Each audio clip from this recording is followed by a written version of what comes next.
আসসালামু আলাইকুম। আশা করছি সবাই ভালো আছেন। আমি আজকে আপনাদের সঙ্গে শেয়ার করব সরষে বেগুনের একটা রেসিপি। এর জন্য প্রথমেই আমি একটি বাটিতে 1 চা চামচ সরিষা, 1 চা চামচ পোস্ত দানা ও প্রায় 2 চা চামচের মতো কাঁচা বাদাম নিয়ে নিয়েছি। তারপর সামান্য পানি দিয়ে আমি এটাকে 8 থেকে 10 মিনিটের মতো ভিজিয়ে রাখবো। তারপর আমি এগুলোকে ব্লেন্ড করে নিব। এখন আমি 2টা বেগুন এভাবে ফালি করে কেটে নিয়েছি। এখন এখানে সামান্য লবণ, হলুদের গুঁড়া ও মরিচের গুঁড়া দিয়ে ভালোভাবে বেগুনগুলোকে আমি মাখিয়ে নিব। বেগুনগুলো ভালোভাবে মাখিয়ে নেওয়া হয়ে গেলে আমি একটা প্যানে তেল দিয়ে দিব, সয়াবিন তেল। তেলটা গরম হয়ে গেলে মাখিয়ে রাখা বেগুনগুলো আমি একটা একটা করে দিয়ে দিব। দিয়ে উল্টিয়ে পাল্টিয়ে আমি প্রায় 1 থেকে 2 মিনিটের মতো সব বেগুনগুলো ভেজে নিব। বেগুনগুলোকে আমি প্রায় এখানে 70%-এর মতো ফ্রাই করে নিব। এর থেকে বেশি ফ্রাই করা যাবে না। বেগুনগুলো এখন সব ভাজা হয়ে গেছে, আমি এখন উঠিয়ে নিব। বেগুন যে তেলে ভেজেছি অত তেল আমার লাগবে না, এজন্য একটা কড়াই আমি এখানে 4 চা চামচের মতো সয়াবিন তেল নিয়ে নিয়েছি। তারপরে দিয়ে দিয়েছি 1/2 চা চামচের মতো কালো জিরা। এখন আগে থেকে যে সরিষা, পোস্তদানা আর বাদাম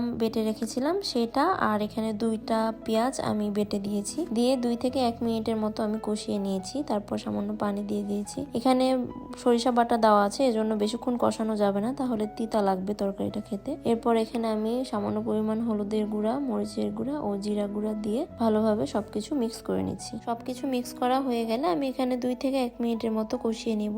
1 থেকে 2 মিনিটের মতো কষিয়ে নেওয়া হয়ে গেলে আমি এখানে সামান্য পরিমাণ পানি দিয়ে দিব। আমি এখানে প্রায় 1/2 কাপের মতো পানি দিয়েছি। আমার কাছে মনে হচ্ছিল পানিটা একটু কম হয়েছে, এজন্য আমি পরবর্তীতে আরো প্রায় 1 কাপের মতো পানি দিয়ে দিয়েছি। পানি দিয়ে ঢাকনা দিয়ে ঢেকে আমি 3 থেকে 4 মিনিটের মতো মশলাটাকে ভালোভাবে ফুটিয়ে নিয়েছি। মশলাটা ভালোভাবে ফুটিয়ে নেওয়া হয়ে গেলে আমি আগে থেকে ভেজে রাখা বেগুনগুলো আমি একটা একটা করে সব মশলার ভিতরে দিয়ে দিব। ঢাকনা দিয়ে ঢেকে আমি 3 থেকে 4 মিনিটের মতো রান্না করে নিয়েছি। এখন আগে থেকে ভেজে রাখা বেগুনগুলো আমি একটা একটা করে সব দিয়ে দিব। রান্নাটা প্রায় শেষের দিকে। এখন আর রান্নাটা করতে বেশি সময় লাগবে না, কারণ বেগুনটা যেহেতু আগে থেকে আমি ভেজে নিয়েছি। বেগুনগুলো সব মশলার সঙ্গে ভালোভাবে আমি একটা খুন্তির সাহায্যে মিক্স করে দিচ্ছি। তারপর ঢাকনা দিয়ে ঢেকে 2 থেকে 3 মিনিটের মতো রান্না করে নিলেই রান্নাটা কমপ্লিট হয়ে যাবে। বেগুন সর্ষের এই রেসিপিটা রান্না করাটা খুবই সহজ আর খেতেও অসম্ভব মজা। একঘেয়েমি বেগুনের তরকারি না খেয়ে মাঝে মধ্যে এভাবে আপনারা বেগুন সর্ষের রেসিপিটা বাসায় বানিয়ে খেতে পারেন। আশা করছি অনেক ভালো লাগবে। দেখে হয়তো বুঝতে পারছেন তরকারিটা কতটা লোভনীয় হয়েছে।